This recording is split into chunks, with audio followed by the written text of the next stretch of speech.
Who's gonna open a beer? Are they all open? Yeah, they're already They're all open. open. I cracked mine in the kitchen, and I was like, You can probably pull the sound from a previous episode if you want.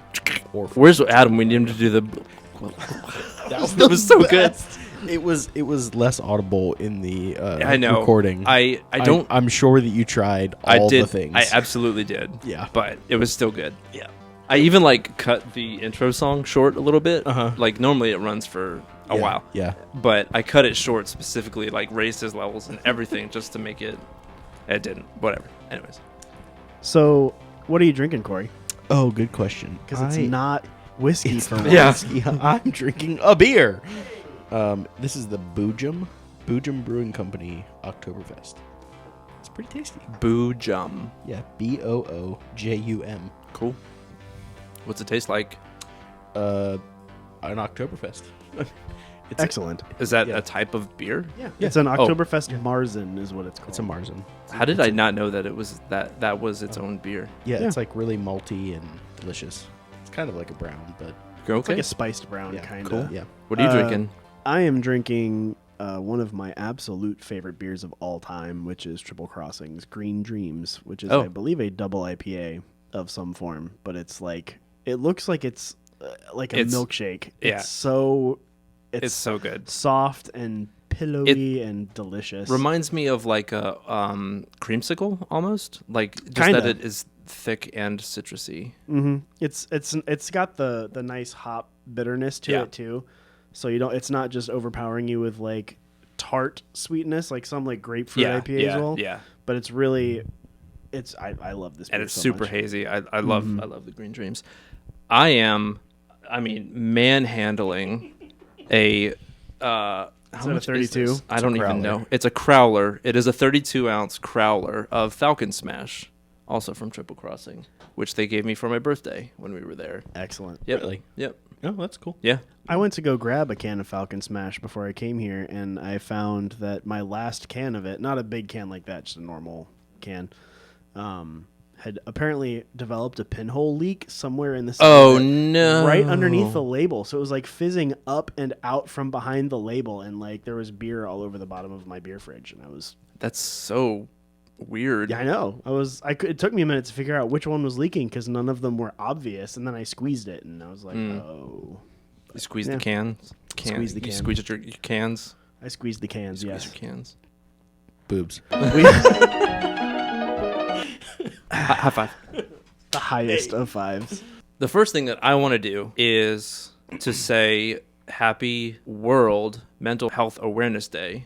Oh. Belated. It was yesterday. Okay. October good. 10th. I didn't know that. Yeah, I didn't either until Saturday. But apparently that's its own day. It's an actual day that's recognized by WHO, the World Health Organization, which I think is super cool. Yeah. It's important. It is. And I think that all three of us can agree that we're all advocates and safe harbors for anybody that needs that sort of thing. Yeah. And also today happens to be National Coming Out Day. Oh, So again, I think that the three of us can agree that we're all, Yeah. 100%. behind that, into you and, Yeah. And the friends. mental stresses that if you're in that situation, if it's not Mm-hmm. welcoming, Yeah. can, exacerbate. The three of us have a mutual friend that went through some really hard times when he came out. And the main thing that I learned from that was that you never really understand how much just being there for that person can really help. Yeah, Just to listen and, just be around. That's awesome. absolutely. I was unaware of both of those things.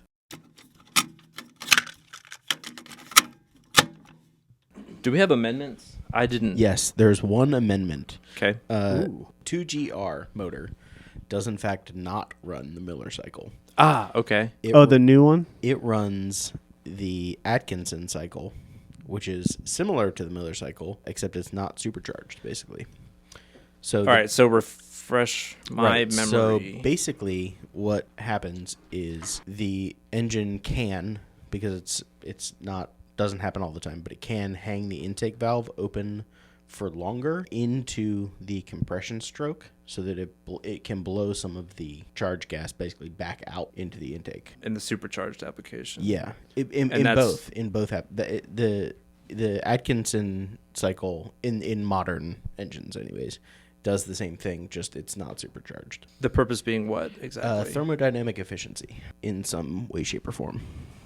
Hold on, I don't that was think my he was- bad with the 2GR. That was Yeah. my bad. I said Miller cycle. It's definitely Atkinson's, and it's Atkins cycle, and it's only on, I believe, the newer 2GR direct injected motors, like what's in the Tacoma and stuff. Right. I don't think it's like all the older 2GRs. It is not. It is not the older 2Gs. It's some acronym of letters after 2GR. FKS. FKS, KXE, some I can't remember exactly. Doesn't matter. I read 1140 WRVA.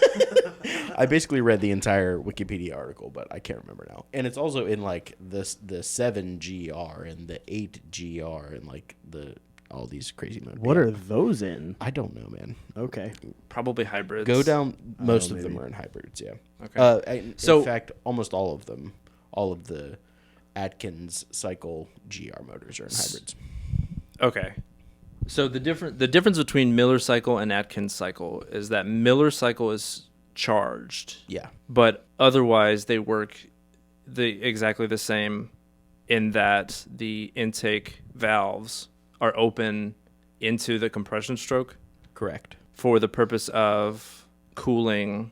The combustion chamber. Okay. Yeah. They also run, I think, up to like 14 to 15 to 1 compression ratio. Oh, geez. Oh, So, wow. Yeah.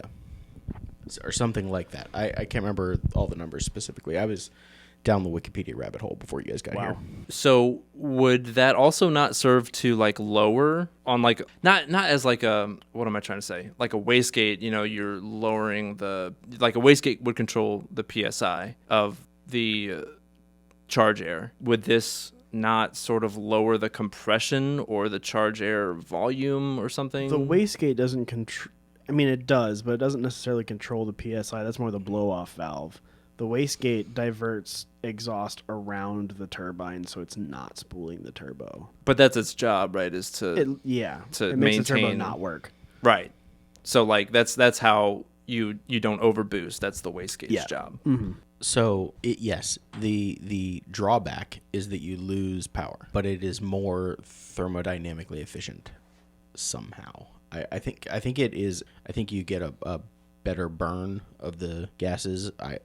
I'm not really sure exactly why you do it, but it's about efficiency. Interesting. That's way over my head. Yeah, I it's don't whatever. really understand it. It's whatever. But that was literally the one amendment that led me down a 45-minute Oh yeah. Wikipedia trail. So I'm sure that a lot of people who got paid a lot more than we do figured all that out. yeah, The obvious answer to me is rotary. It is an answer. there's Atkins cycle rotary engines. It's fine. They're really? Yeah, I know. How? I didn't read it. I don't know. The only way you could do that is with like really weird port shapes. I'm sure. Okay, but that actually makes sense because with bridge porting, if you do like a really long bridge port, your port is open way into the compression stroke on the bridge port. That's why they sound so like Brappy. the idle is like so uneven and choppy. Yeah, that actually makes a lot of sense. Huh. I'm still waiting to hear about they filed that patent for the one rotor range extender. Yep. For their hybrids. They're talking the big game with the 6 cylinders now with all these new SUVs that are coming out, and still haven't heard anything about this rotary. They had a diagram of it, I think. The in rotary? one of their presentations, yeah. The recent one? Yeah, it was. They were using it as a range. I don't think it was a single rotor. It may have been a dual rotor, but it was interesting. in a Cool. range So they haven't extender forgotten hybrid about thing. us. No, it's still there, but I mean, it's not really a performance thing. So No, but I mean, the dream is that they'll use it, develop it, and then the RX Vision will come around, whatever that ends up being. maybe one day. Beautiful car. That's the dream, anyways. Right. John Felton just bought a motorcycle. He bought a Ducati Super Sport 900, and it is very pretty. Oh my goodness. Yeah. Wow. Look at And that. his announcement that he bought it was with this pretty great Hunter S. Thompson quote. There are some things nobody needs in this world, and a bright red hunchback warp speed 900cc cafe racer is one of them. But I want one anyway, and on some days I actually believe I need one. That's pretty good. What are we talking about? John Felton bought a Ducati. Oh yeah, dude, it's so cool It's too. really pretty. Yeah. He like got it on sale to sell. Like he was gonna flip it. Yeah. Is he riding it Oh, I don't Wait, know. is He just posted that he bought it. just now? No, So this is not the white. Brand new This one. is 43 minutes ago. Okay. It's a red Ducati. Oh, nice. Okay. Yeah. Yeah, he had bought. I don't know my Ducati models, but I like don't either. 2 months ago, he had bought a brand new white one that was like on a year-end closeout or something. He got it for a crazy deal. Like a brand new one? Yeah, Oh. and he got it specifically to hold and then flip. Okay. I don't know if he's actually gotten rid of it yet. I imagine that new one would indicate that. But that dude goes through some cars, man. I mean, that's kind of his kinda. job, but Yeah. Wow. So, do you guys remember Ross, the guy who would bring his gray Honda Fit with us on the cruise sometimes? Yes. Nope. Okay. Gray? I thought it was white. It's gray. Okay, It's whatever. a gray first Oh, gen yeah, Fit. yeah, It okay, has some yep. really interesting graphics on the sides. Mm. He lives in Northern Virginia. He drove from Northern Virginia to Road America in Wisconsin I saw that. this past weekend. You That can is- see his car on the Time Attack streams from Grid Life. That's cool. He won first place in Sunday Cup by like Nice. 0.4 seconds. What? Nice. So I saw he that probably he doesn't was- listen to this, but if he does, freaking congratulations, dude! That's amazing. That's he so got it. He cool. got that time on the last lap of the last session of the weekend. Very cool. I saw. I haven't not really been active on Instagram over the weekend, but I saw that he was driving to Road America, and I was like, if you got to do it, if it's a good car to do it in, I would know because I have And one he now. sleeps in it too. He drives it to the event, tracks it, and sleeps in it, and drives Yeah. it home. It's incredible. Yeah, that seems like the move, man. Yeah, I just bought a 2009. I say just, but it's been over a month now. And it's a great car. It's a fantastic car. I'm really happy with that car. Yeah, I need to get up with him because I want to know things about tracking it. You had one before, right? I did. When I was married, we had a 2010, I want to say it was. So it was also a second gen. Yeah. And that one was a sport, but it was an automatic. So it had some neater features, but I don't really miss any of them. I miss cruise control. I miss having... So, all right, so the car that I have now is a 2009. I bet you if you got the Switch, if you ordered like the cruise control switch from Honda, the wiring is all there. You just plug it in and it goes. I haven't looked into that at all yet. But so I got a 2009 base model, but it's a 5-speed manual, which was my only stipulation, that it had to be a manual car. And of the 3 that were on Craigslist while I was looking, it was the only one that hadn't been in 3 accidents per the Carfax report. Yikes. Yeah, it was the first one that I looked at was like super clean. It was purple. It was a 2011, I think, manual sport with like 60,000 miles, but it had literally been totaled twice. So I was like, I mean, it looked good on the outside. So for a track car, great, but if you're trying to carry your kids around Yeah. in that thing, Well, and no. just like, I mean, that creates like, I mean, just, I don't know, like, I test drove it, but like, I'm sure that it was leaking. It had to have noises, and like just trying to repair things and fit, parts back onto that car would have definitely been a nightmare. for sure. And then the other one that I looked at was black. It was also a base model, and it had like 180,000 miles on it. And that one had come from New Jersey. Oh no. And No, it no. had been in a rear end accident that had, it wasn't marked on the Carfax as totaled, but there was significant rust on this car. It's from New Jersey. Yeah. Well, but then the car that I ended up with was my last choice because it came from Colorado. And the dude had told me that straight up. Like, I didn't even have to ask him for the Carfax. He was like, bro, the car's from Colorado. And then I moved to Pennsylvania. Oh no. Yeah. But surprisingly, no rust on this car at all. I'm Like very... all the bolts are easy to turn. and all that Exactly. stuff? I'm very, very pleased with this car that I ended up with, except that it's not a sport, which... It's just an appearance package mostly. But it has 140,000 miles on it. It has, like I said, no rust, which was very nice. It did have a couple reported accidents on the Carfax, but light damage was what they said. Somehow I ended up with the sport rear bumper, though. So I'm not sure if that was part of a repair. I'm sure the body shop ordered the wrong one and just didn't even say anything. I've seen a couple other like first year base fits with sport rear bumpers. So I don't know if that's like the only bumper that you can get, for a body repair. Oh. Or if they actually came with the diffuser thingies. Little nubbles at the bottom. Yeah. So I want to talk briefly about this text conversation we had when you first bought it, where I didn't even say anything yet, and y'all were like, it's not going to be a track car. Don't tell him to modify it. And I didn't. And then he was like, so what can you do to these things? And then I gave you a list. All right. So, I mean, I knew that I wanted a fit because of my experience with our 2010. I loved it. I loved that car. It fits everything. It was so fun to drive.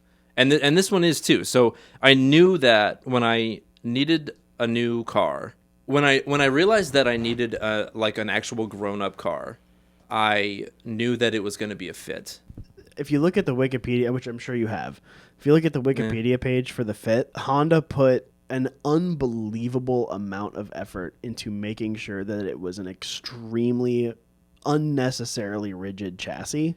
Well, you say that, but the reason that they did that is because of the location of the fuel tank. Isn't it like under like the bottom of the like in the middle of the floor? It runs the length of the car underneath the center console area, like where the drive shaft tunnel would be. So it's kind of like an MR2 in that way. Yes, exactly like an MR2. Huh. Yep. So it had to be like impact resistant from all angles. That was the original design, and they realized that this made the chassis like really sporty, So then they just like upped it for the second gen and just kept on going. If the second gen is like 30% more rigid than the first gen, I believe. I don't think it's that much, but it is more. It's a little heavier too, but it's a lot stronger as well.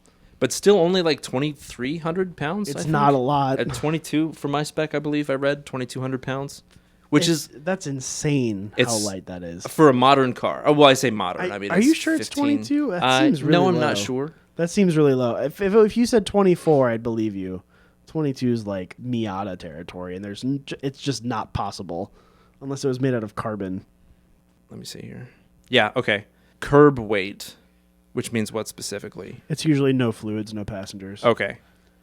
Curb weight for the second gen Honda Fit per Wikipedia is 2,183 pounds to 2,579 pounds, which I'm sure is for the hybrid. There was a hybrid version of these cars. And also, it's probably like, base model Japanese spec with the thinner glass and all that. And there was like a 1.2 liter, I think, in Japan. So I'm going to just go ahead and spitball 2,300 pounds, which is still absurdly light for that car. I'd say 2,300 pounds is fair. That's still lighter than I think ours is like 2,600 or 2,700 pounds, which is still pretty light for a modern car.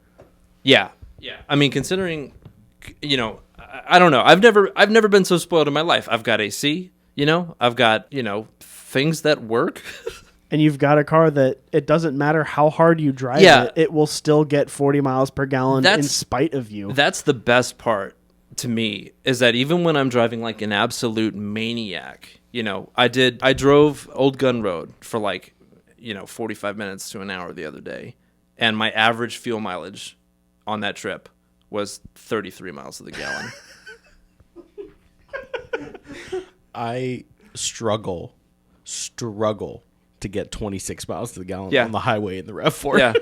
I was just driving it down the highway the other day and happened to look at my scan gauge, and that thing was at 41 average miles to the gallon. I was like, cool. That's incredible. Whatever. No big deal. I wonder if your upsized wheels might...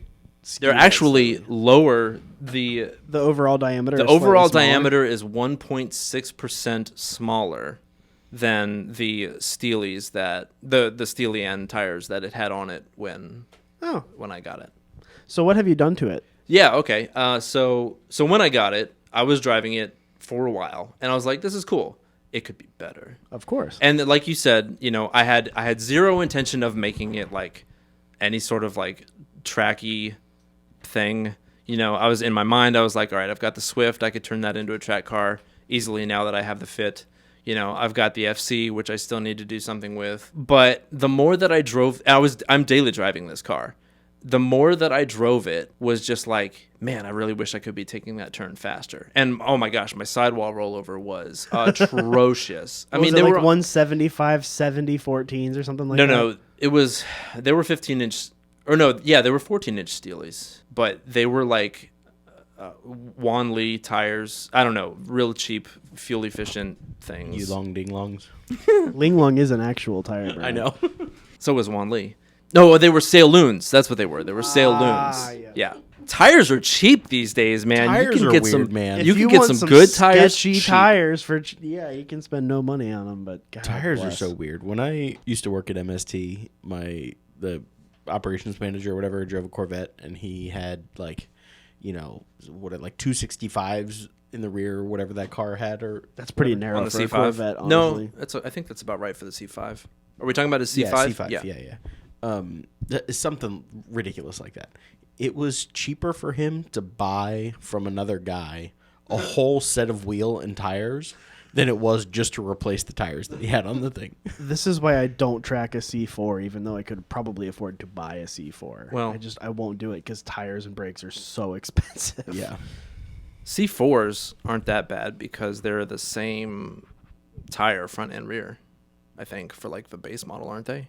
I'm not sure, but I mean, you're still talking about a pretty chunky I mean, tire. yeah, okay, whatever. So, anyways, you know, I drive the downtown expressway to 95 every day, and there are like parts of like the connecting ramps that are like long sweeping turns that I'm trying to take at like, you know, irresponsible speeds, and I'm like, yo, I could be even more irresponsible if I just did this or if I just had this. And so at first I was like, all right, well, let me go ahead and like, you know, I'll order a wheel and tire package. And so I looked into that, and, you know, the most popular wheel and tire or tire size that, you know, people replace for the Fits is like I think it's 205 50 16. 15. 205 50 15, which, as I said, was going to be smaller than the current wheel and tire that I had on there. So I was like, well, that's going to look super dumb unless I lower it. So let me just like, all right, since I'm going to lower it, I might as well put new shocks on it or whatever. So let me just option out that package. I think it was you actually showed me the price difference between like a spring and shock combo. It's not that much versus the BC BR coilovers. And I was like, well, all right, I don't want coilovers. You know, my only experience with coilovers is the FC. Those are garbage coilovers. They were garbage coilovers, and they were way too strong for that car. They were just meant for stance, that's all. Nothing else. I mean, I'm not sure that that's necessarily true, but so anyways. So wheels and tires on the Fit, you got coilovers. Yeah, so I was prepared to buy these wheels and tires because I had found these, I mean, insanely light Advanti Storms, they're called. They are flow forged. What's flow form cast is what flow it is. form but cast. It's like you get a lot of the benefits that you get from forged wheels with a more uniform grain to the metal.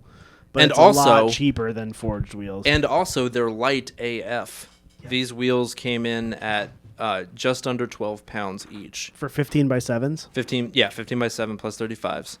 I am saving on each corner 5 pounds of weight per wheel and tire. Unsprung and rotational weight, which is big. Yeah.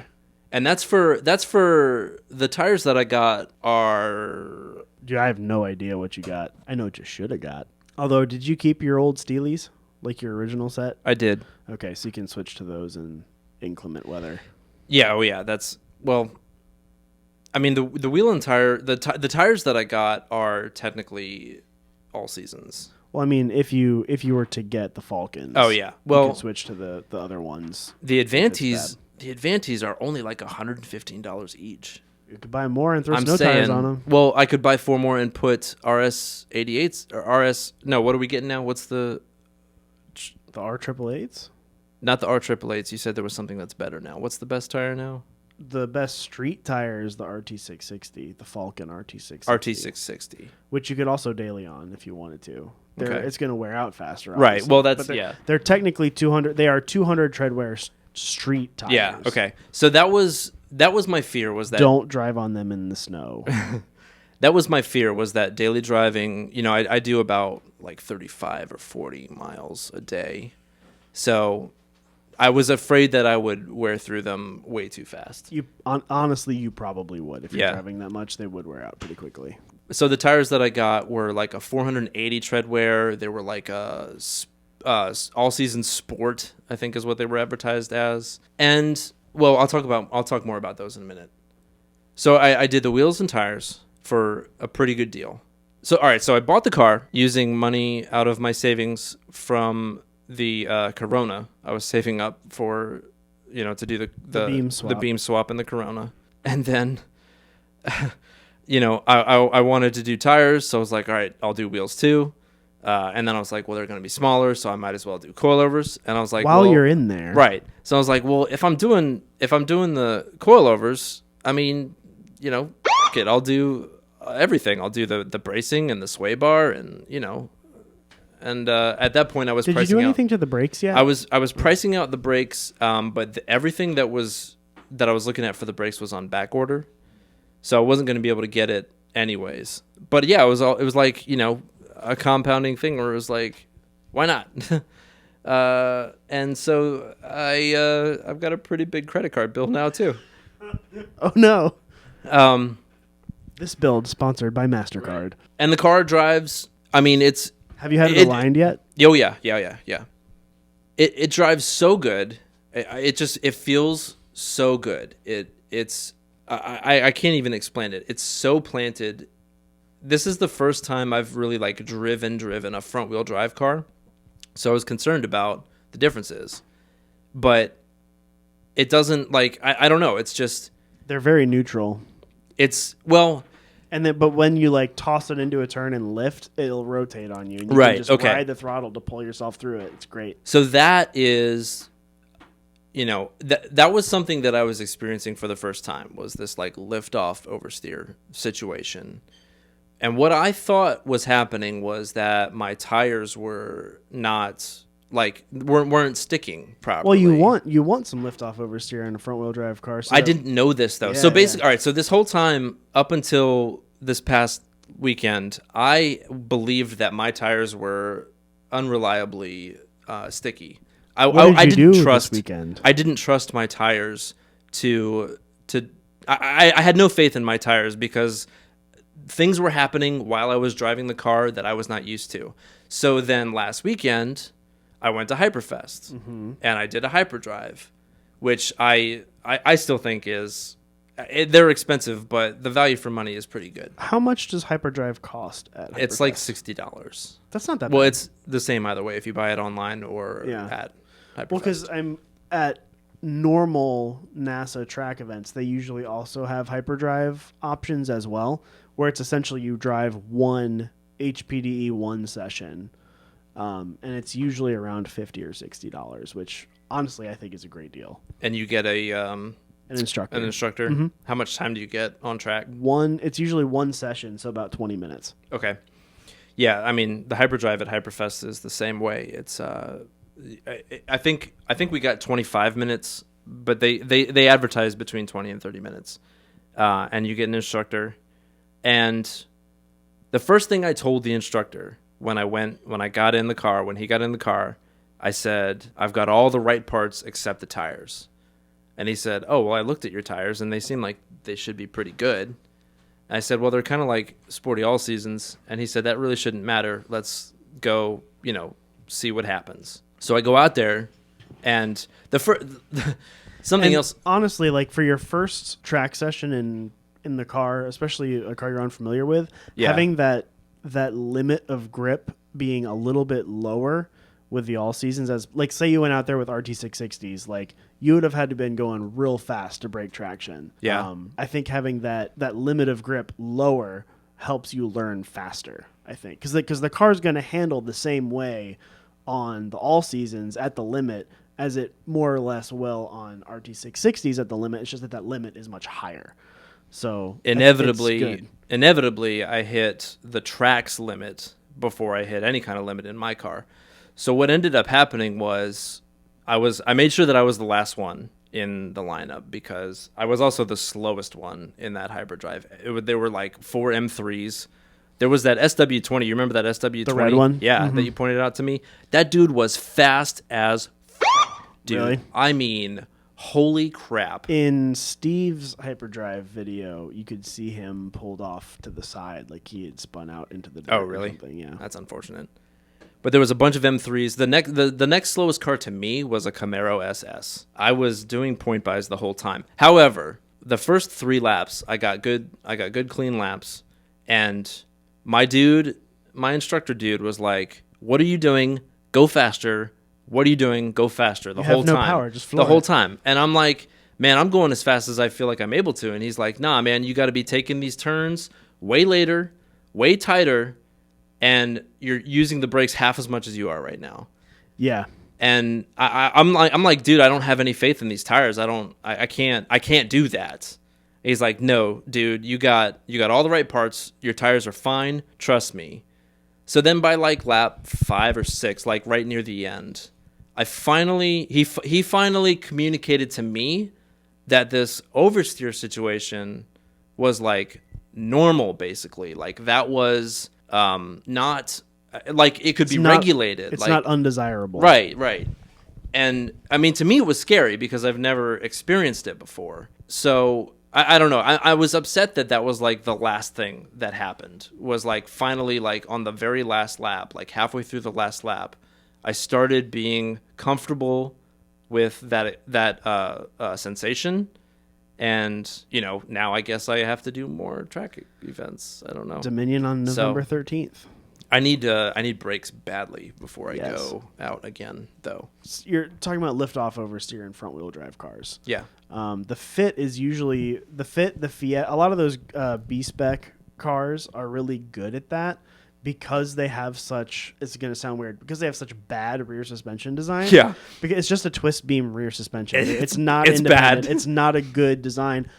Except it works really well in a track application because you can really modulate that lift-off oversteer. But the Fiesta ST, base and ST, fits Mazda. I think Mazda 2. The Mazda 2, yeah, because that's also a Sunday Cup car. Yes. The thing that really got me to figure out how lift-off oversteer worked and how I could use it to my advantage was I did I think it was a track cross at Dominion, and it was pouring with rain. So I had to run my like 185 all seasons on like the Miata Daisy wheels, and I had 0 grip the whole time. And I figured out that I could toss it into a turn like a bit more violently than you think and lift, and it would start to rotate.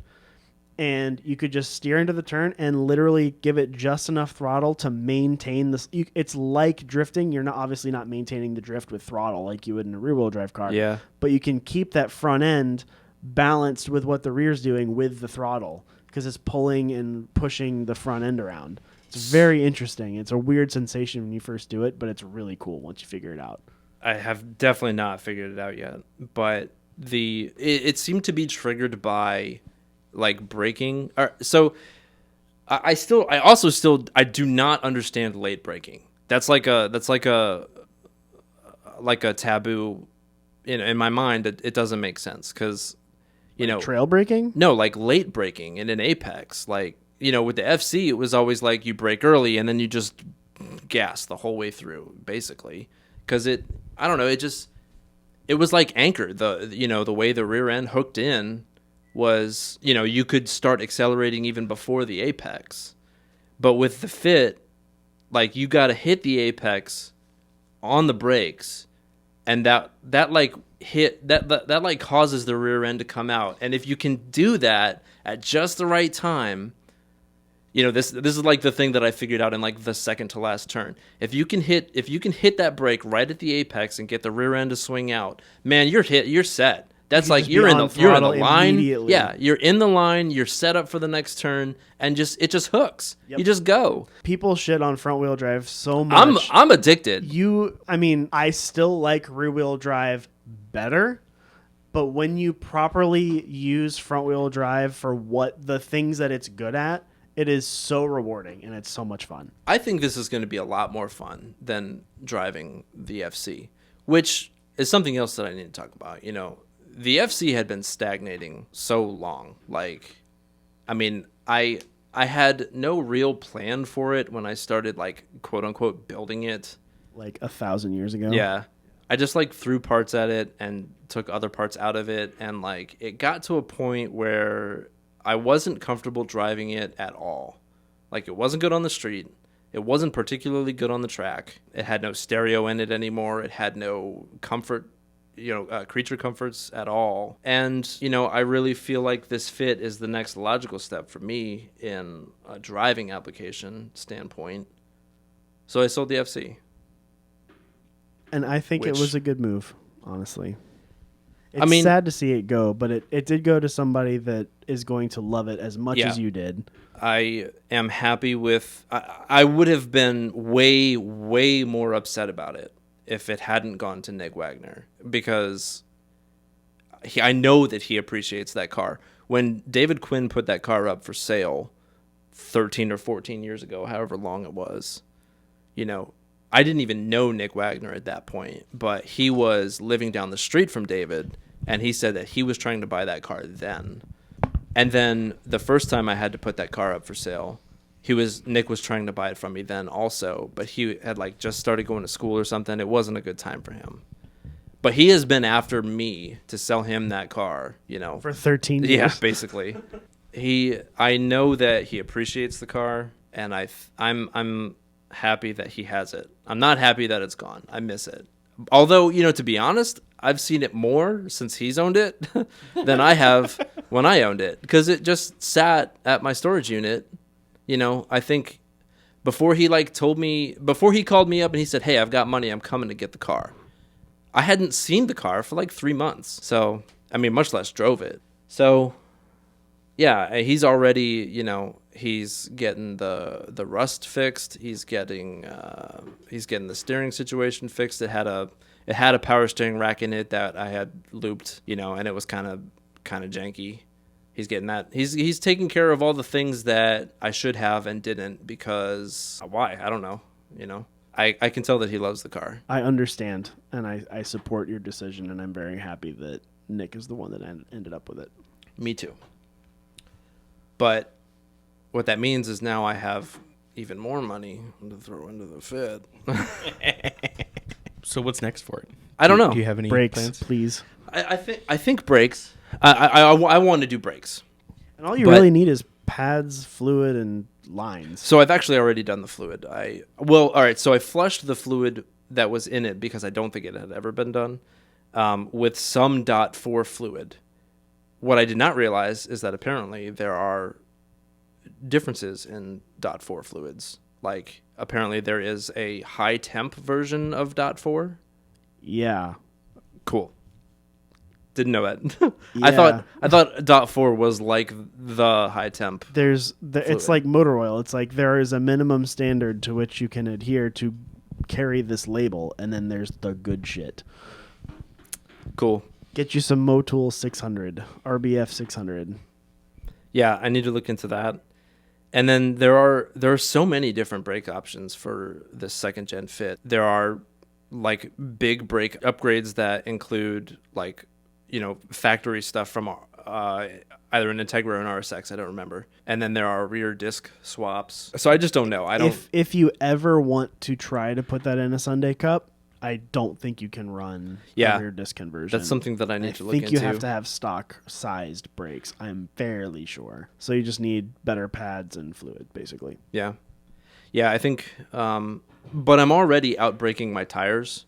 So then, right after the brakes has to be some more tires. Either new street tires that are better or just another set maybe. I don't know. Either way, it's an expensive option that I can't really think about, a whole lot at this point. at least for brakes, like that will technically help me on the street. Especially after the hyperdrive, my brakes are like worn out now. They're bad. Yeah, I literally melted my street and autocross pads at my first HPD at Dominion. Yeah. Yeah, they're starting to squeal now too, just like glazing squeal and like not even like low pad squeal. Yeah. But they just feel like they're not gripping at all. Absolutely. Yeah. Yep. If you want to be real ghetto about it, this will work. Take your pads off and like sand them. Yeah. It's not dumb if it works. Is that how that saying goes? No. If it's stupid but it works, it ain't stupid. There it is. So, but the best thing about the fit is that it fits my kids, and they love it because it is blue. And Evelyn, my 5-year-old, literally told me, "Oh, Daddy, it's so pretty," the first time she saw it. So that's great. It's awesome. I mean, yeah, it is cool. blue. It is blue. The best is when a little kid compliments your car. I had a little kid look at the MR2 one time. He was like, "Mom, it's the Batmobile," because it's really angular and it's flat black. So I guess sure. But it made me very happy inside. That's great. But I'm not sure that, my daughter telling me that my car is pretty, I'm not really sure that that's the kind of compliment that I'm really looking for with this car. It is a pretty nice shade of blue. I mean, I suppose. It's fine. It's the, they call it sea foam blue, I think. And it's actually like a metallic color. It's got some flake in there. It has metal flake in it, so that's, I don't know, special, I guess. It's a really underrated color on the forums and stuff. But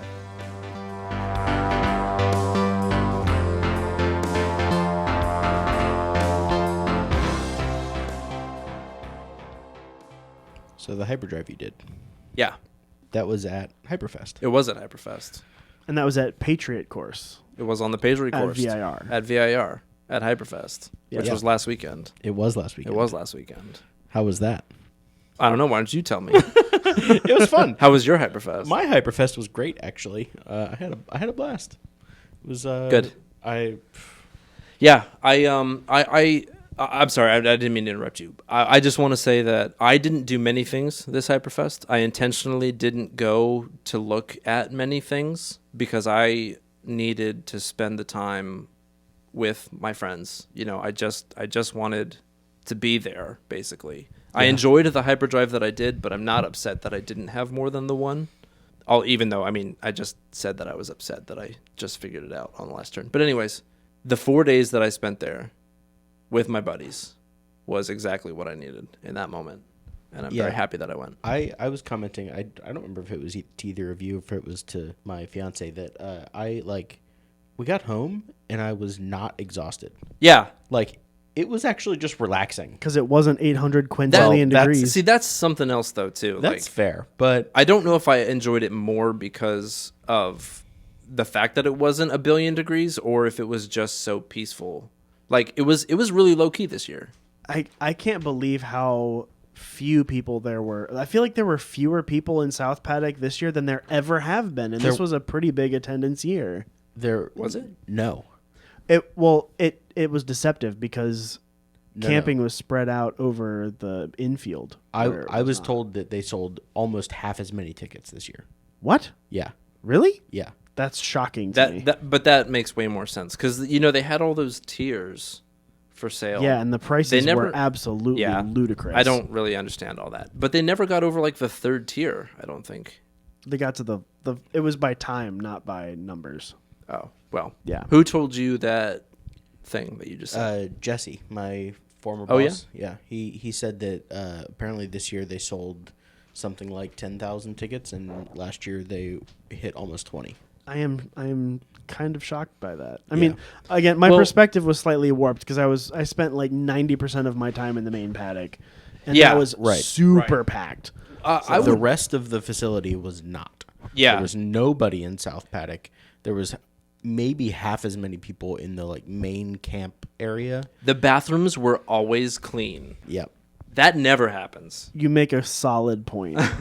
I agree with Corey. I feel like there were. Usually the South Paddock is light on people, but I really feel like there were even less people this time than normal. Yeah, because there were Well, besides us, there were only like 2 other sites. Yeah. It was like, and they were like dudes in campers. Like it wasn't like a Well, there was spread the out tent one. city. There was the one site in the camper, and then there was the one site next to us with all the kids, which was kind of like, whatever. I don't care. Did you guys see that? Like on Sunday, the guy came to like monitor the entrance of the off road trail, and parked his Jeep up on the pile of gravel. He like backed it up the pile of gravel for like 20 minutes, Yeah. and then he took it down. I walked over there and I was like, I have been sitting in this spot all weekend. You're the first person to do that. And he was like, I know. I should have done this on Friday. Yeah, I was waiting for you to say that he parked it there for 20 minutes and then moved it because a giant pile of bees came out of there after or something. No, that was frustrating, but that seemed to have... Moving the trash can definitely helped. Yeah, I don't know why that wasn't like parking a Jeep. I don't know why parking a Jeep on that pile of gravel wasn't like the first sign. thing somebody. Well, yeah, I know, right? Or like, okay, the first obstacle for this course is you got to get over the gravel. Right. I don't know. I don't know. Yeah, I got you. That was funny. That was so you were talking earlier about how like the just hanging out with the bros was like exactly what you needed, and that's like the one thing. This was the first Hyperfest that I ever did where I actually like participated and was driving for the event, and I feel like I kind of missed out on I was hanging out with people. I feel like you did too, honestly. I missed you. Thanks, buddy. You know, I enjoyed the people that were around. I really enjoyed hanging out with Tom and Steve and Corey and Brian and I mean everybody that came. But it was weird that you weren't there. It was also weird that Richard wasn't there for some reason. That was I weird. missed him a lot. Yeah. I wish that they weren't so strict about where you could go and where you couldn't go. Yeah, that was also weird this year. Yeah. Because it made it difficult to like transport. Well, maybe Like, we only noticed it. Come to the main paddock. Maybe we all. only noticed it because you were in the main paddock. Yeah. Because like I mean, before we would just go up there to say hey to Eric or maybe get a Right. ride along or two, but we never would spend a meaningful amount of time Right. there. I always like. I mean, I guess I don't really remember where we always tried to park. Maybe near the where the drift pad was. Yeah. But you know, we would always at least make it to like where the drifting. What's that? The skid pad? No, the drift on Patriot Course. There's the barn right there. There's a barn right there. What's that? Well, anyways, the Patriot Course building. Maybe, and then we'll just walk around from there. But yeah, it was they were shuffling people off way earlier, like way forward of that. Yeah, and they also weren't running the trolley to South Paddock. Yeah, well they did on like Saturday like Twice. 15 times. No, the trolley was there like 15 times before 11 a.m. and then I never saw it again or Friday, I guess. Like the trolley was there a million times on the first day before noon. Yeah, and then I never saw it again. That's weird. Yeah, I was like, are they? I guess they picked up on the fact that nobody was getting off or on there. Yeah, probably. And then stopped. Probably. But before noon, I'm not awake yet. Yeah, I know, right? I rode that thing a couple times. Like, did you? Just catching it at like the drift, like the pavilion with the drift skid pad thing or whatever. Just ride it over to Patriot or across the bridge like the general parking, to GA parking. Yeah, nice. I rode it a couple times, but mostly just like trying to find other people. Like, yeah, trying to back up to other people and stuff like that. But yeah, I mean, it was just super peaceful all weekend just to hang out, you know. Yeah, and watch race car stuff, you know. I really didn't hate that the whole main infield was vendors this year. Yeah. Because it did make it like seem more peaceful. Anyways, I don't know where. Well, I like that it was along the main road. It was all the vendors. It was a vendor row, and then behind that, in the actual field itself, was car camping. There was car camping there. That's all that was in that field. Yeah. Because I really do feel like, you know, for most years prior, you know, it's been, you know, people in cars have just been running between, you know, across that road constantly, and it just, I don't know, it feels. I think if they continue to operate it in the future the same way that they did this year, the big key to enjoying Hyperfest is electric scooters. That is the way. Holy cow. Yeah. Or at least some form of like pit pit bike, some sort of motorized transportation. Yeah. I so bad. I've wanted a pit bike for Hyperfest for the past 5 years. Facts. But also, I had the thought this year to try to get a riding lawnmower and then make like a little wagon to tow it that I could like put like 4 people in. But it turns out riding lawnmowers can't tow that much weight. So Really? yeah, most of them are in the biggest air quotes rated for only like 400 pounds of towing. Oh. I think it's because they don't really have brakes. Or like gears? They do. It's just rubber they? bands. It's mostly just rubber bands, but yeah. Okay.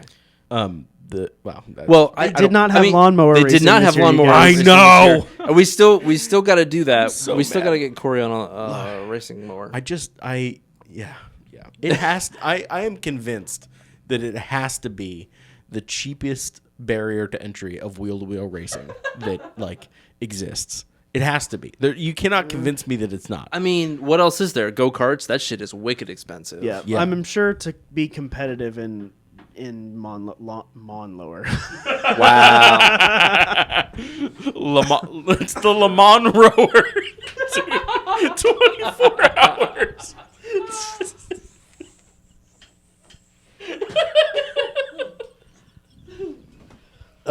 We made it. 24 hours of We Milans. made it 1 hour into the podcast. Oh my god. Okay. Okay. You could get like a cheap car, maybe, and get into racing on track. But No. You couldn't get one for Wheel to wheel? $200. No, you need a running car with good tires and good brakes and a you roll don't cage. necessarily. Well, okay. I mean, to be wheel to wheel. Okay, so we specifically talking about wheel to wheel. Yeah. Okay. Like Yeah. hooligan stuff. Cars are not cheap for that. Yeah, I suppose you're right. Nothing. Real talk. Nothing is cheap for that. Well, but lawnmowers though. How many waivers do you have to sign? All of them. The thing with mower racing is that there are like a million different classes, like with most racing, right? Anywhere from like literally stock mowers without the deck down to like, highly modified. They're going, 50, 60 miles an hour in that little tiny dirt track thing, basically sideways the whole time, Yeah, I know. I'm so about it. I just like, I don't know. So is there not a class that includes whirring blades? No. Oh, No. Are you a madman? I'm out. First of all, that robs you of all the horsepowers. Well, Yeah. okay. Yeah, because you're spinning two 24 or 25 inch diameter metal blades. You could also turn that into part of the sport. I don't know. I don't like how it's not. Is Death this twisted race? metal? Take out take out the competitor's tires. I don't know. I don't know. I guess Ben-Hur style. for some reason I always assumed that the blades became a part of the sport. I don't know why. The crazy Honda race mower that they made for Goodwood a few years back did have a functioning blade and deck, so it could technically mow grass. It did. But that thing was, I mean, It also did like 140 miles. it was that thing was amazing. purely a PR stunt. for sure. Oh yeah, for it was sure. amazing though. But it still cut grass, is my point.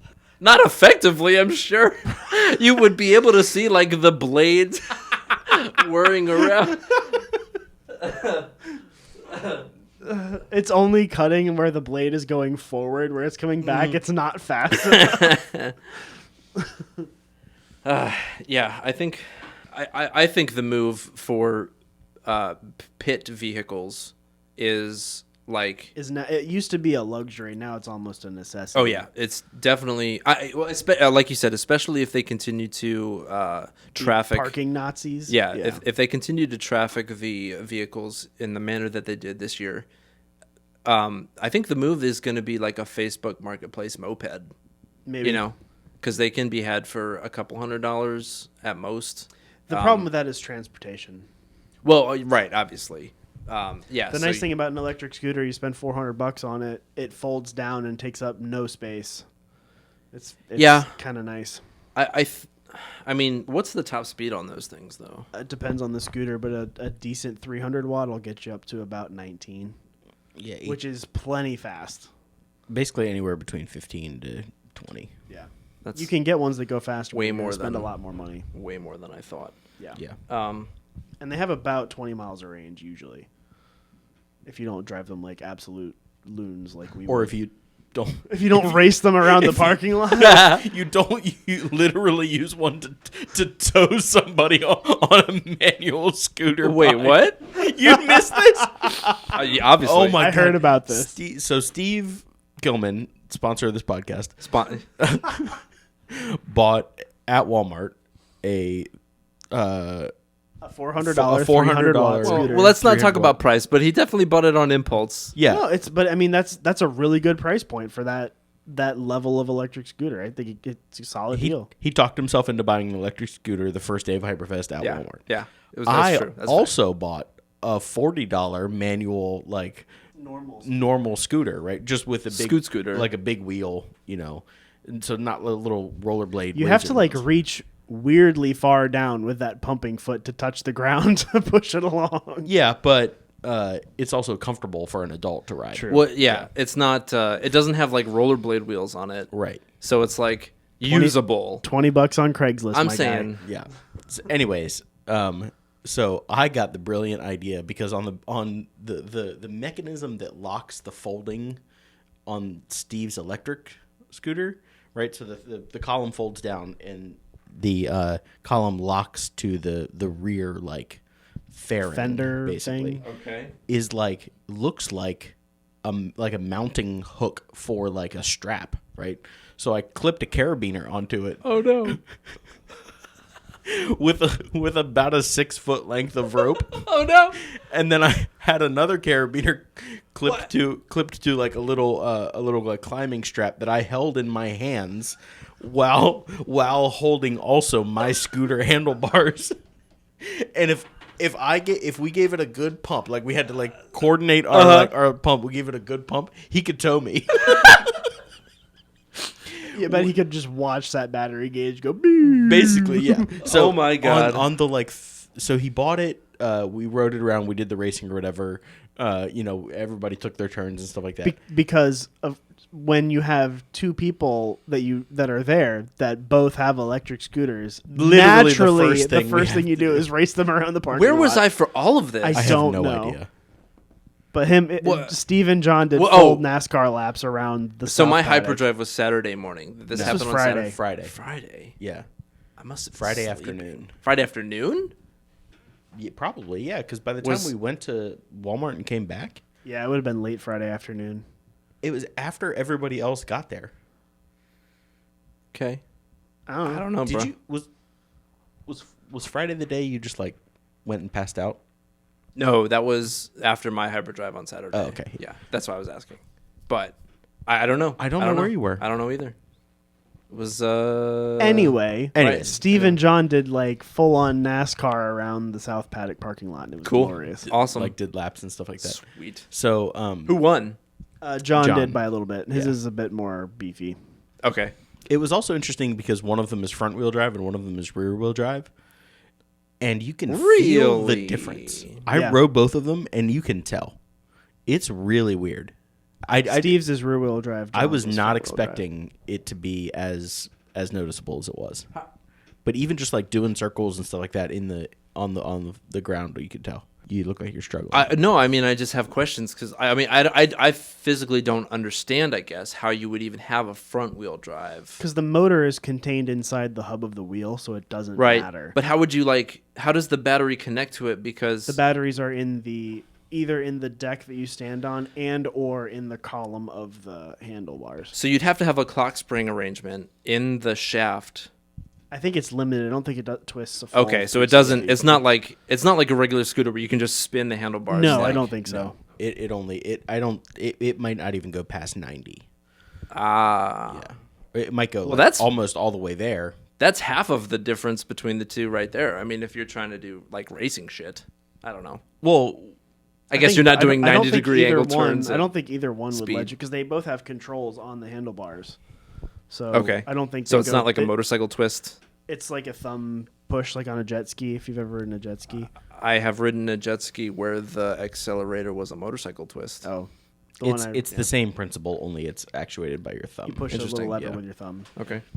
And Anyways. they both have little like ting bells on them, That was the Slightly best different part. pitch. That was the best part of Steve's motorcycle impulse buy to me. Both of them are they're slightly different pitches. So if you hit them both, it's like a weird like Like a horn honking situation. like a weird yeah. The frequencies like feed off each other Yeah. and become like more than twice as loud. Brilliant. It's great. Anyways, Steve was able to tow me from on the like not full charge that he had from South Paddock to North Paddock and almost all the way back. We had to when you get Doing that took up his whole charge. almost the whole charge. Oh my Yeah. god. I think it was like 60% charged when we set off. when we like get to the hills or whatever, we had to like pump, and it has regenerative braking, which we didn't like really take advantage of because on the downhills like You're shitting me. I think his does it automatically when you let off the gas. It starts regenerative braking. On John's, there's a separate lever on the left that's red, and you push that, and it Shut the starts up. recharging with that. yeah, it's sweet. It's How really did you not freaking ride cool. either of them? I honestly I don't know. They're I amazing. didn't realize that was like an option that was being offered. This is why we're so stoked on these electric scooters, because they're rad as hell. Steve, you have to bring your electric scooter over to Pierce's house so he can drive it around the block. Yes, do it. Although Do that would make it a lot easier for me to keep up with my daughters in the Power Wheel because they have figured out that like on the green driving mode, not the yellow. I tried to keep them in the yellow mode for as long as I could, but she figured out that the green one goes a lot faster. And This is a genuine use struggling. case, like an actual reason for you to buy one. it's fair. I kind of get it now. So it was when when we were like going downhill, my scooter coasted faster than his. So I would like the slack would go out of the line, and the first time it happened, I was like, oh no, oh no, what do I do? Because on the electric one, it's not a big deal to take one hand off the handlebars like you would riding a bike or whatever. It's like it doesn't feel like you're gonna immediately fall over. If you do it on a manual one, oh no, you're gonna die. you feel like you're gonna die immediately. I tried carrying something from the race shop to my car, and I was like, On your Razor scooter? Yeah, and one-handed does not work. So what happened when the slack was taken up? I stopped us before like he just like zoomed off or whatever because I would have fallen over Right, like it would immediately snatched you forward, Yeah. right? So we realized that basically I had to act as trailer brakes for the whole like arrangement. So when we would like go downhill and stuff like that, I would stand on my brake to keep a lot of tension on it, and then he would like between that and the regenerative braking, he could kind of navigate it was wild. It was a really weird like feeling. It's like two people trying, like it's like one person operating the pedals, the other person operating the steering wheel, Which also happened. Yeah. Did or y'all no, do it was that? blind driving, I think. No, I didn't. I didn't even realize that they were doing that this year. Until I saw Billy it. and I won a competition of that one time. I know. Who? Billy Jew and I. Really? At the VMSC picnic one year, they had like a bunch of like autocross games at VMP one year, and me and Billy did the blindfold golf cart thing. Nice. And we ruined everyone else. It was awesome. How was So your for- Hyperfest, Jordan? Oh, I want to talk about pit vehicles some more though. Oh, okay. Go for No, it. go ahead. Just a few more seconds. Yeah, go I ahead. would like for you to convince me that the e-scooter is not. Well, the okay. way. I mean, for the price point, I mean, I could be swayed because apparently they're a lot cheaper than I realized. I thought they were still like thousands of dollars. You can do that, but you don't need to. So Okay. This is part of the reason why Steve was convinced to purchase one. He's been wanting a one wheel, which is the skateboard style with the go-kart wheel in the middle. Those things look They're amazing. lethal. Well, okay. I mean, maybe they're fun. They use but the same gyroscope tech as Segways, which is pretty cool. does that mean that I could ride one? Yes, they're very easy. I Like don't Segways believe were you. super easy. Anyways, They're still like $1,700. okay. I do believe that. Yeah, it's crazy. Anyways, he's been wanting one of those. So when he saw this scooter, he was like, $400? It's awesome. Because he Right. also wants one to chase his kid around the neighborhood in. Ah. Yeah. So Okay. he'd been looking for that. Anyways, Electric scooters, man, they are the bee's knees. They sound cool. I mean, I don't know. I guess for the price point, it always seemed to me like you could get like a small, like a riding cooler or some other motorized thing on Facebook Marketplace. You could get a small motorized scooter for $400 on Craigslist for sure. But or like an old moped that needed some work. At the same time, a Grom even. Literally on an electric scooter, you plug it in and it just goes. Like, yeah, there's that's no work or fuel or oil or maintenance needed on it. You just use it. That's a grand argument. And it folds down, like the handlebars fold down, and you can put it in the trunk of a car. Like I could easily carry one in the Fit and not have to worry about carry trailering like 80 it. in the Fit. Well, I mean, the obvious answer to me is Moto Compo. However, they are completely unachievable now. Yeah, and it's still, at the end of the day, it's just a neat folding gas scooter. But it's a neat folding I'm not gas denying scooter. that. It is a very cool thing. I don't know about you guys, but it always seems to me that specifically at Hyperfest, there's kind of like a show-off element to the pit vehicle that you're riding. There could be. It definitely exists. Whether or not you guys care about it. Anywhere you go in anything, there's always a dick measuring contest happening. And Hyperfest is the dickiest measuringest of all the dick measuring contests. What? I understood where you're going with that. I got you. And Good. I kind of agree. I tripped over that phrase like I tripped over my feet walking normally, which is why I don't believe that I could ride a one-wheel vehicle. And from my perspective, when I'm hanging out in Main Paddock, I've got my ugly yellow home-built trailer that I bought for $600, towed behind a $9,000 4Runner with my old-ass Toyota. And then there's a guy next to me that has a $500,000 RV towing a $100,000 trailer with a $200,000 car in it. But that's why he's setting lap records and you're spinning out on the last turn. Hey, you know what? Speaking of ridiculous rigs, on the way back from South Carolina, we stopped at in a rest stop, and in the like RV trailer parking thing, there was a dude with a F-350 dually with a Goldwing in the back of the pickup bed, right, towing an Airstream. This man is winning. It was probably a platinum edition F-350 right? Yeah. I was like, it's just so much money. That sounds so much like money. Such a good way to spend retirement. I know, but then you don't have money for anything else. It doesn't matter. Live in your Airstream. Well, that sounds rad. Where do you want to live today? I don't know. Let's go there. I want to live in the city. But anyways.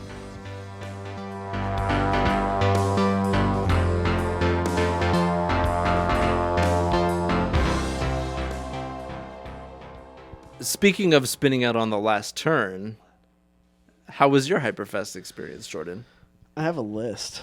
Okay. Of the times that you spun out? I only spun out once. All right. That's the first time I've ever spun at VIR, too. The one thing that I want to know, and I specifically have not asked you because I wanted you to talk about it on this podcast, what was your best time? Because I know that you were trying to break into, you look real mad right now. I know you were trying to break into or below 230, and I know that like on your first run you hit like 230.4. No, my first session on Saturday morning, I hit 230.01. Oh my God! Are we not counting that? No, it probably was faster than that because I'm using my phone GPS, which is 1 hertz, which is very not super accurate. To be fair, that is like an iPhone 5. This is an iPhone 11 Pro. Well, they're up to 15. They're up to 12 now. 13.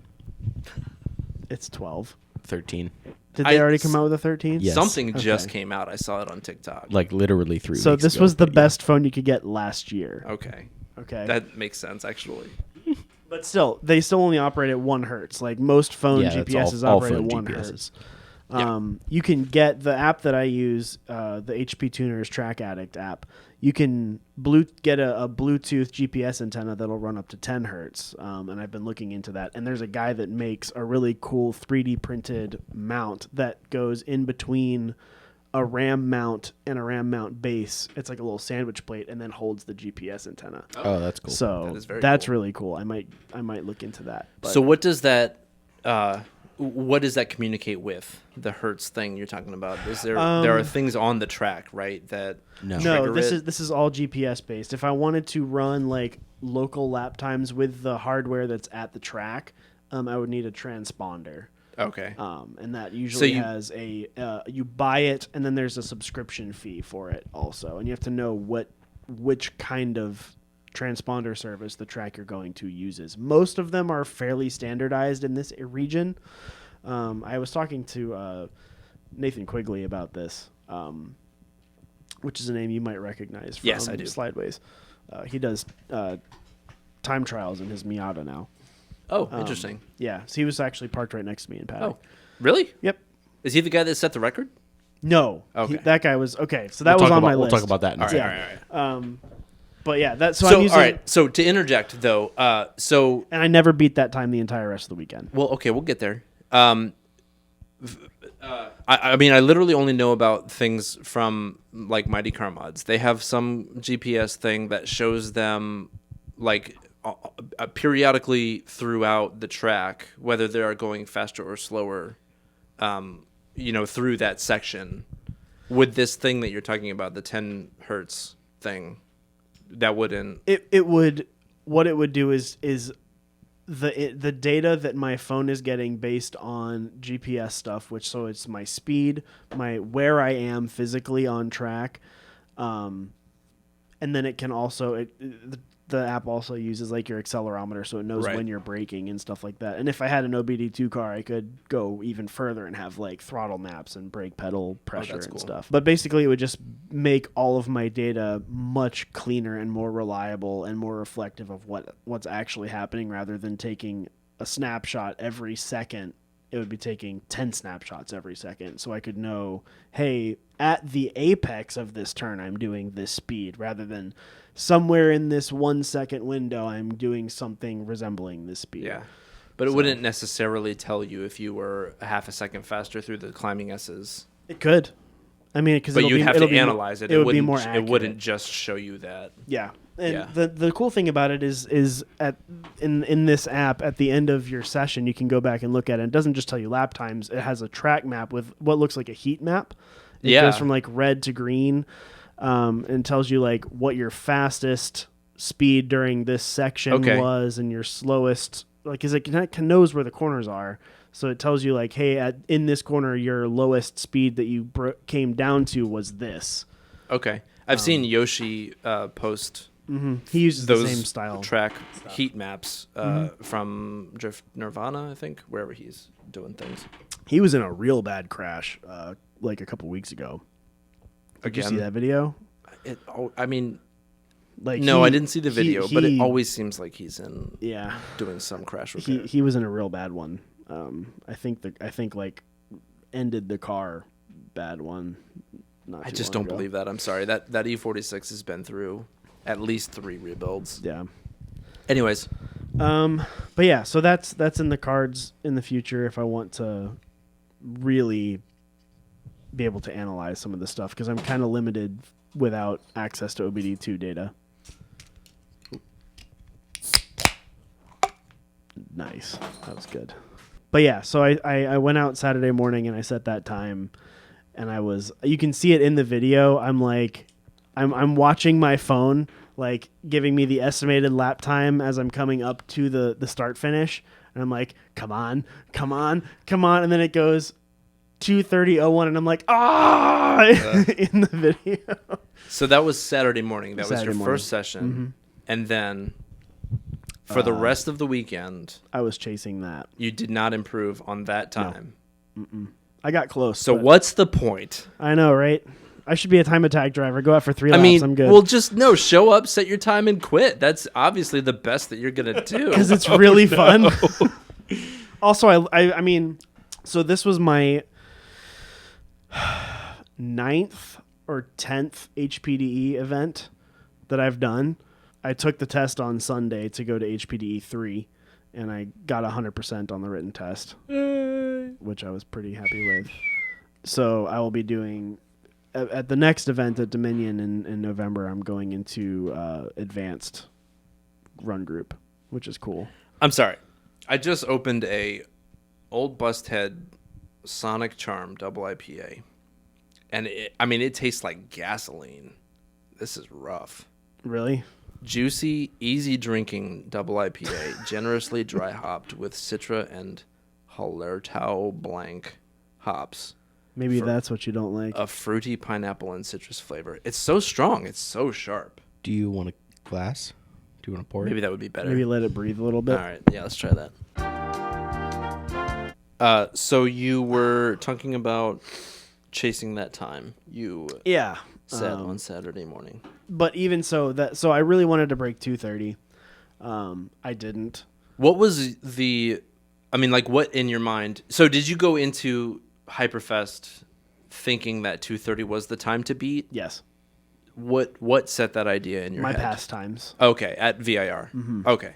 My previous best, I think, was like a 2:31.1 or something like that. So you still set a best time. Yeah, you still I set a personal best, but yeah. I didn't break 2:30, which is it's a nice round number, and I wanted to break it. But you literally went 1 second faster. Yeah. Than your personal best. That's significant, bro. All right, I suppose. I mean,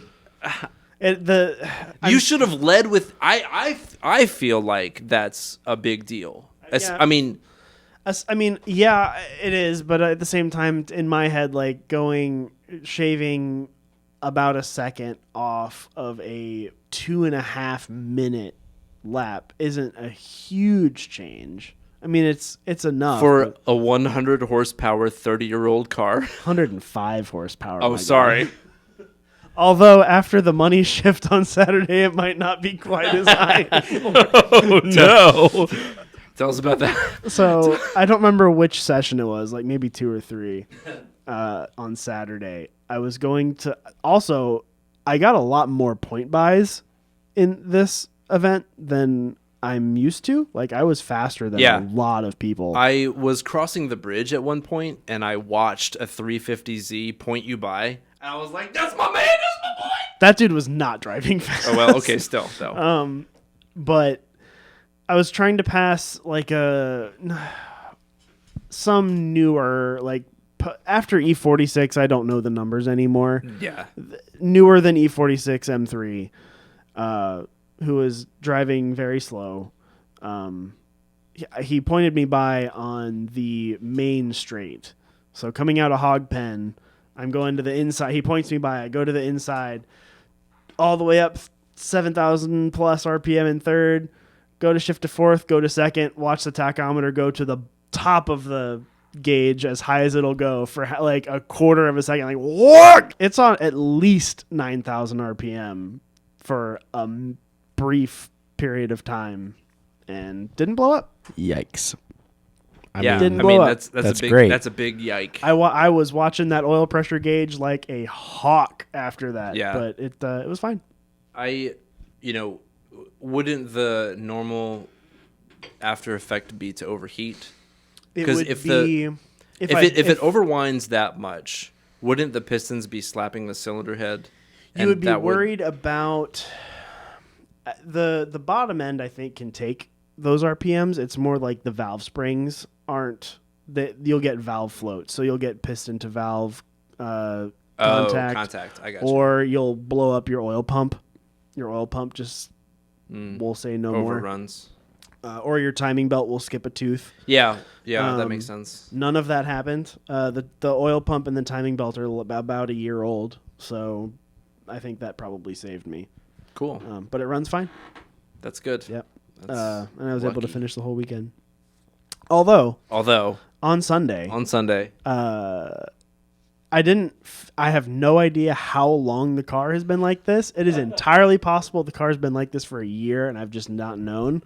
I found out just from looking at one of the rear brakes, I could see where there was like lateral wear from where the brake caliper touches the backing shim of the outside pad. Weren't you rotating tires or something? Didn't you say No, that you were? I was just looking at them. Okay. And I was like, that's weird. And I touched it, and the whole caliper flipped forward like that because there was no top bolt on it. So I was apparently missing the top / trailing brake caliper bolt on the left rear, and I don't know how long it's been like that. Was it the actual mounting bolt, or was it the slide pin? So the way the rear brakes on that car are, you have a through bolt on the bottom front pin that holds the pin and the caliper all together as one thing. Like the pin goes all the way through the caliper. You have a bolt that goes all the way through. Simple. So the pin is threaded as a bolt. The slide pin. No. I think it's still hollow, but it protrudes from the other side. Who else is too drunk to talk about this Doesn't right now? I am so confused. Raise your hand. I'm so confused. So on the one that I was missing is there is no external access to it when the caliper is on. There's a little pressed on cap on the caliper, so you rotate the caliper up and slide it off this pin. Yeah. And there's a nut or a bolt that holds the pin to the caliper bracket that you cannot access. Yes. When the caliper is on. Correct. You know what I'm talking about? Yes, I do. That cap had come off. The bolt had gone. Left. Yeah, it departed. So fortunately, the only other FX16 probably within 100 miles was Brian was there that weekend with his. So I went over to Brian and I said, buddy, I need a big favor. Shout out to Brian. Brian is a champion. He was when you came. He was I just actually want to kind say, of excited about it. Really? Yeah. I just want to say, when you came to the South Paddock and you were like, Brian, I need your brake caliper bolt, and he looked at you like you had 18 heads. He was like, say that again in English this time. You heard me. But he let me take apart his car a little bit and borrow his bolt for 2 sessions, and then we put it back on to go home. What a bro. What an absolute champion. Now I have 2 extras from Rock Auto sitting on my table at home that are going to be Loctited on with a lot of Loctite. Well, not too much because pads are a consumable. So. Well, yeah, but I don't have to remove that pin to get the caliper off. Oh, okay. So it can just stay there. Corey really wants to say something. Sorry, buddy. Well, no, it's fine. You said it departed, and I couldn't help but notice that you pronounced that word wrong. Departed. There it is. It departed. Anyways, this is a reference that I do not understand. Have you not seen the movie The Departed? No. Oh God. Are you should I? It's the most Boston movie that's ever been filmed, bro. Is that the one where he goes, he's not a cop? Yes. Yeah.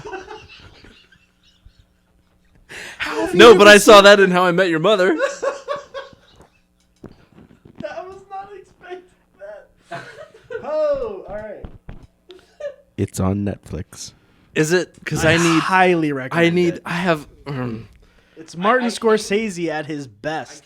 I watched I have more things. I know that you do. Yeah. I watched Steve Killman replace the brake pads on his Miata at Hyperfest Yeah. Yeah, because he swaps In the South track Paddock. pads, right? in South Paddock in about 15 seconds. Yeah. Low Woods, bro. It was amazing. It was brilliant. Yeah. I went to pin change. pads out. I went to change my pants, and he was done. Yeah. Yeah. You came back and he I had changed was- his brake pads. The jack was out. Yeah. The wheels were tight. Yeah. He was torquing them. Yeah. And I was like, wait, are you done? I was going to help you. Yeah. Okay. Whatever, bro. Fine. Let's go drink some beer again for the 9th time today. This beer is a lot better in a glass. Good. I'm glad. Actually, very floral. Jordan, you have more things. This is wildly out of order, and I apologize. That's okay. I left Richmond Thursday afternoon, so I spent Thursday night, and then Friday, I didn't have any sessions or anything. My stuff was all Saturday, Sunday, so Friday was like my hangout day. Yep. So the tech inspection, the tech shed was open, so I wanted to get that done on Friday, so I didn't have to worry about doing it on Saturday morning at 0 dark 30 a.m. So I went through tech inspection. The car was fine.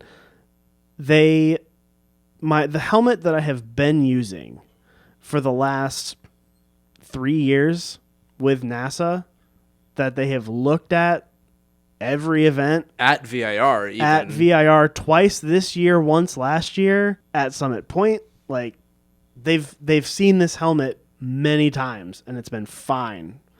It was a Snell M 2015 rated helmet, which fine, it's a motorcycle helmet, whatever.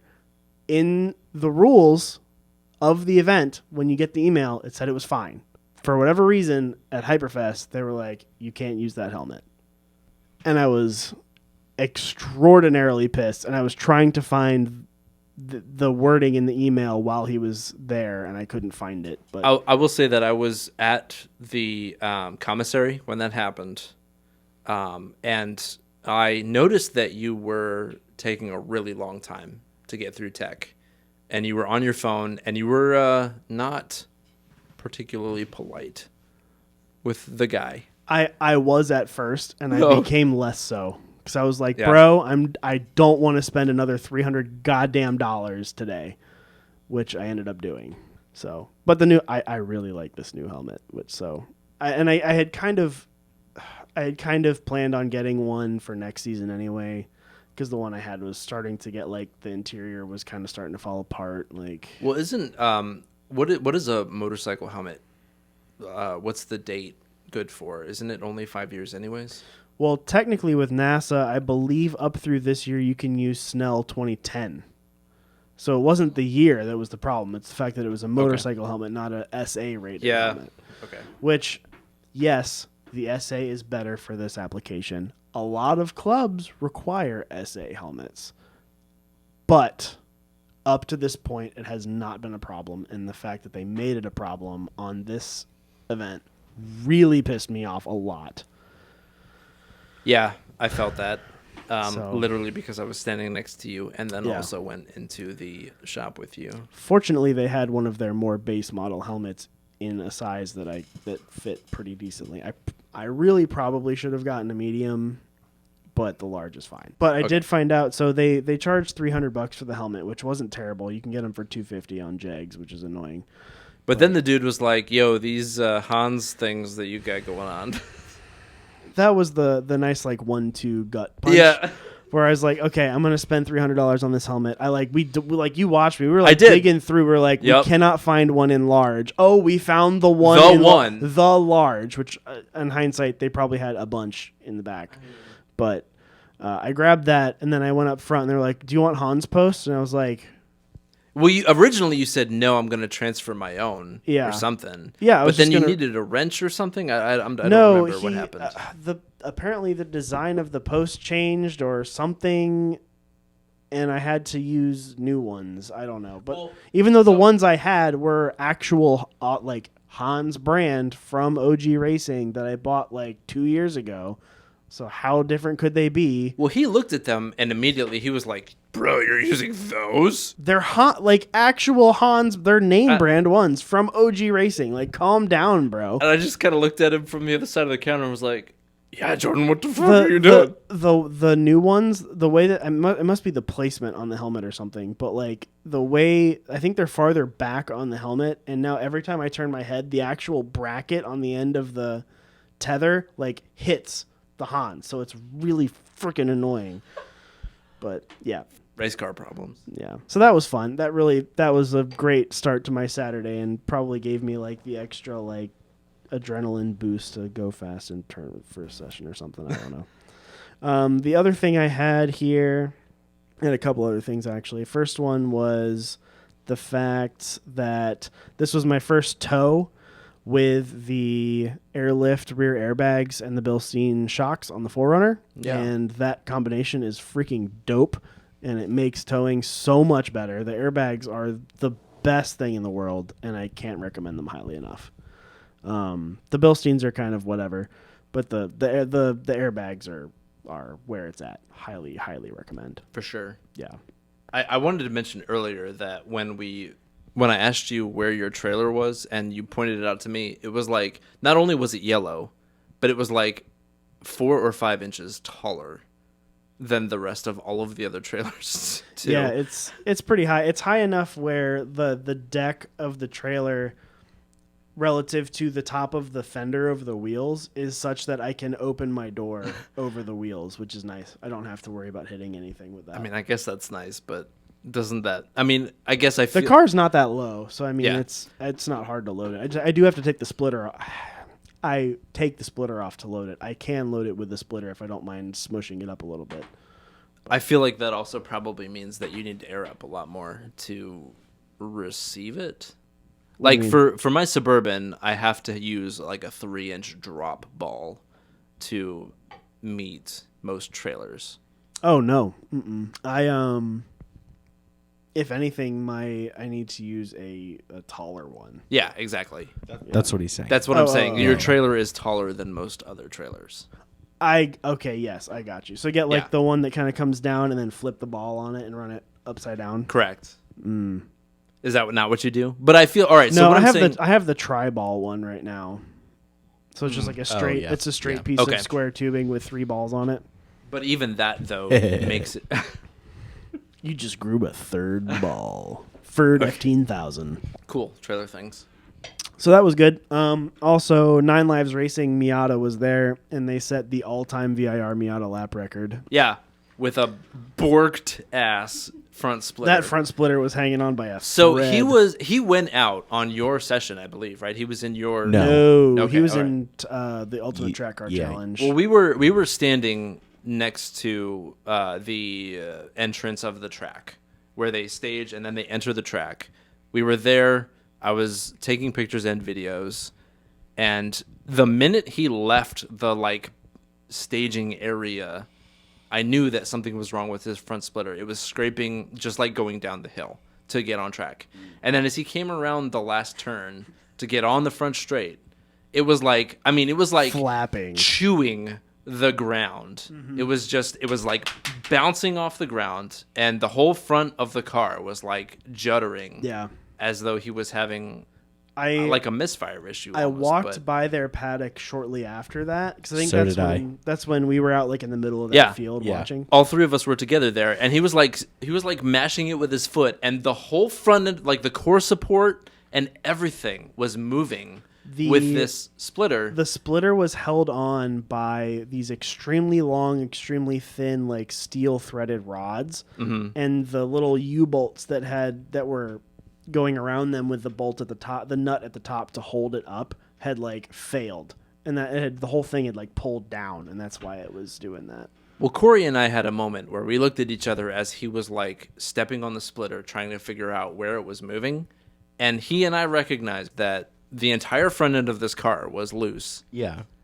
And I remember thinking, that car is I think I even said as much to Corey. Something like that, yeah, because it was like he had these 2, looked like they were aluminum, like arms coming out from either side of the engine. They were just like pipes. Yeah, it was just like a piece of pipe or something like that. And the splitter was like inserted into them with I've seen that setup before. Like a pin, like a retaining through pin. Yeah. And as he's like stepping on the splitter, those things are just moving up and down. Yeah. And we're like, what? Like it looked like he like somehow cracked the frame in half on the car. I mean, like literally the whole thing was just moving up and down. And his wife was like, "What's wrong, honey?" And he's like, "Shut up." Fun fact: they were also at Road America this past weekend. They drove from them and Jackie Ding drove from VIR to Road America in a week. Well, anyways, like 5 minutes after Corey and I had this experience where we are like, "What a douchebag! He should not be racing cars ever." Yeah. I get like a notification on my phone from Facebook that's like VIR posted a new post or whatever, and I open it and that freaking car has set the fastest Miata time ever. 1 minute 56 seconds, 0.2. So that shows you exactly how much I know about splitters and working on cars. I don't know much about splitters, but they shouldn't be flapping on the ground. Well, like he must have repaired it somehow. Yeah. But like, how? I mean, what? I don't know, because in my mind that car needed to be completely rebuilt. I'm saying. You're the chassis fabricator. It was like the whole front of the car was. It was so weird. It was bad, man. It was so weird. Yeah. Anyways, I don't know. I mean, So I have one last thing to talk about my on-track experience, and then I'll be done. Okay. I gave Justin Lowlane a ride my second session on Sunday just to get another pair of eyes on what I was doing. And he was like, he suggested I take a different line through Hogpen, like the last two turns of the track. And I tried that on my next session, and I very nearly died. Oh, it does not work at all for how I drive at all. He wanted me to like take the left out of roller coaster wider and be more straight pointing away from the track, like more track left, and then really duck it in for Hogpen. And I tried that, and if you do that, you can't straighten up, like make a straight line there at all to slow down. So you just spin, which is what I did. oh, okay. And which was very scary. I haven't spun on full course before. I spun at Patriot in 2010 in the MR2 in the rain, but I did not. Wow. I have not spun on full course. I think that's interesting that he told you that based on the fact that he was driving like a janky ass Mark II. Dude, that thing Volkswagen. is fast as crap. It's fast, yeah, but he was telling me about all the problems. I don't know. He mentioned that like so he was driving a Honda K-swapped Mark II Volkswagen Golf all weekend that apparently had like just been finished that Friday, and he had mentioned that like all the control arm bolts were loose. You know, the first time he took it out, like the steering wheel had like 3 inches of play in it because the rack clamps were loose or something like that. And like, I don't know. So if he was telling you to take this turn in this specific way, I mean, I know that he knows what he's talking about in general, but if he was able to do it in that car, I don't know. I don't know what you're doing wrong. I just got a message from Steve. Steve Gwynn? Steve Kilman? He says, by very approximate GoPro maths, it looks like the lap I assume was my best was a 2-minute 29. Okay. My response was, you. Yeah, but we can like do our favorite things. But did you have a favorite car from the paddock? Just in general? I mean, it was pretty. There was a lot of the standard stuff there. There was a lot of BMWs, yeah. A lot of, just the kind of standard stuff you see at a track day. There were 2 FBs and an FC and one or two FDs that were pretty cool. But I think one of my favorites is probably that bonkers Alfa Romeo GTV6 that sounded like the world was ending when it was going around the track. That thing was really cool. I only ever saw it on track. I never found it in the paddock anywhere. It was actually pretty, like if you went down my row towards the shop, it was like the last one on the left. Like if you stood at the shop, you could probably see it. Oh, I must have just missed it then. That was probably my favorite car. One of my favorite cars, probably. Pierce and I walked around for a little while. One of my favorite things that we saw was the Mercedes. Oh, the FCP Euro car? Yes. Yeah. The AMG GT. AMG GT. There you go. That car is bananas. That thing was crazy. Yeah. Just we got to, they had the hood open and everything. We got to walk right up to it, and you walk up to it and stand at like the edge of the bumper or whatever, and the motor is still about 4 feet away from you. Back in the. I got a really good picture of it. I'll put it up with. Yeah. That car was beautiful, and so wide, so wide and so fast. That dude was out there with the fastest people on track that day, putting down crazy times, and you could barely hear it. I was so quiet. Just about to say, it wasn't even loud. It was so quiet. I could not believe it. I kept telling people as it was like going by, I was like, "Wait, listen to this car as it goes by. Here it goes."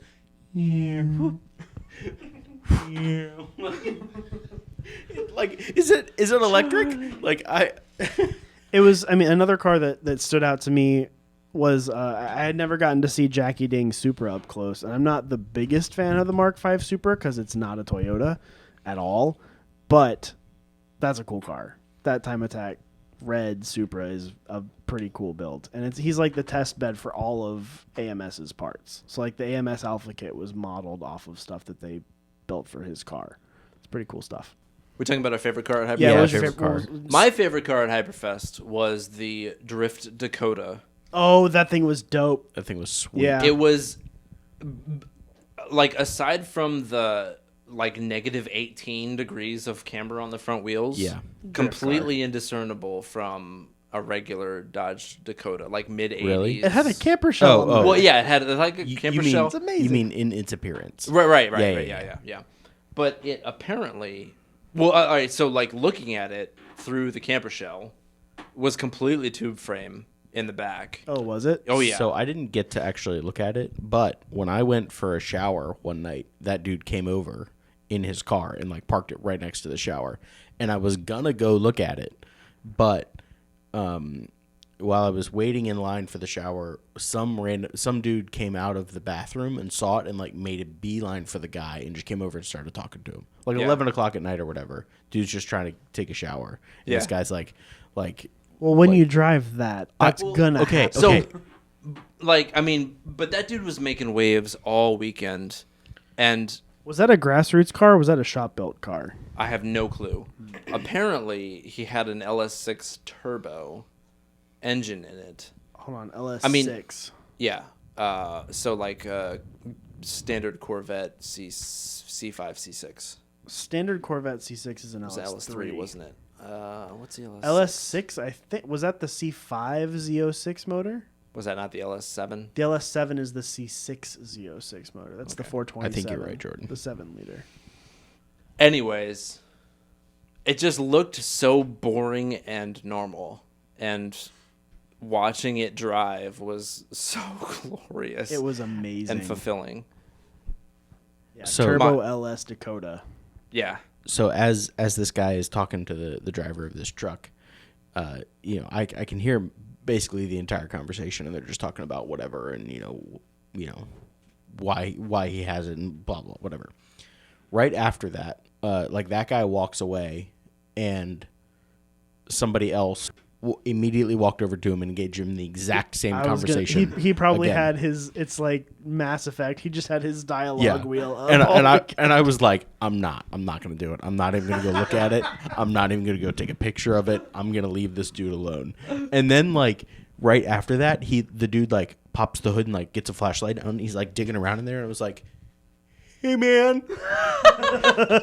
you good? He's like, yeah, I'm just by. I can't remember what he said. He was just checking something. I was like, okay, I just want to, make sure you're good. He's like, yeah, man, I'm fine. I mean, if you got a second. Can we be friends? I love you. But I wasn't trying to blow up his spot. It was late.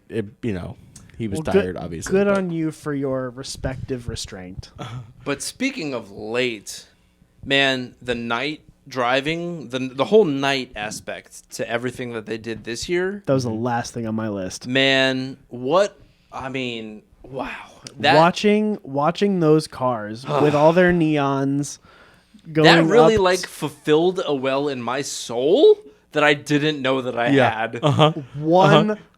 1,000%. Yeah. It yeah. was glorious, Watch- dude. So good. Like dusk, sun has gone beyond the horizon. I mean, it's like it's a beautiful dark. gradient of like orange to dark blue of late dusk into nighttime. And these guys are flying by South Paddock, coming out of Oak Tree, climbing the back straight hill into the sunset, and it was the most amazing thing I've seen. It was absolutely Yes. incredible. I was blitzed out of my mind by that point. True. But I remember that vividly, maybe even more so because of how drunk I was. But it was the combination of the cars coming down the main course and also the drift cars on Patriot course. I was just about to say the same thing. In my mind, Yeah. like I'm seeing them all. I hope They had I Patriot never. lit up to a degree Well- that I've never seen them lit up. But the before. drift cars all had like LED underglow going on. There Oh, was many of them that had like LED strips in their roll cages. all of the E30s that were going around main course had like the strips that run up the rain channels on the roofs and down the rear trunk line. Man, I don't know. It was just, it reminded me of the moment in, this is going to sound really cheesy, in Fast and Furious Tokyo Drift, where they're drifting, where what's his name is in the car with the girl. Oh, she's driving the RX-8 through the mountains. Yeah. And it's like this like totally crazy. They're all drifting like they're going crazy. They're drifting zen. the mountains. It's automotive zen. Right. The music is quiet and calm, and everybody's peaceful, and they're just doing it. And I don't know. It was like being a real life passenger in that moment. It was easily my favorite automotive moment of the year, for sure. Yeah, 100%. I got nothing else to add. And on that note, it was incredible. Well, that was our Hyperfest recap. We'll probably talk about it more with Steve, hopefully, on the next episode. Yeah, Steve did a lot more things during Hyperfest, and he's doing more things today. We'll get with him pretty soon on his Miata and the things that he's doing with it, because it's baller. And his MR2 as well, which is a pretty cool thing. We haven't really talked to him in depth on that yet. Yeah, for now you can follow him at IM_understeer on Instagram. You can follow Jordan at The Daily Downshift. And Corey at C.Crean. And me at SaveEdro88. And us at Beer and Backfire on Instagram, Facebook. And you can even send us an email if you'd like. Shoot us some conversation topics. beerandbackfire@gmail.com. And beer suggestions. I guess. I mean, I saw one last week that was like a Duke's mayonnaise. Oh, I've seen this. I know exactly what you're talking about. And I want to try it so bad. It's like a Duke's mayonnaise, like tomato sandwich, like a BLT. I'm going to go ahead and end the recording right now.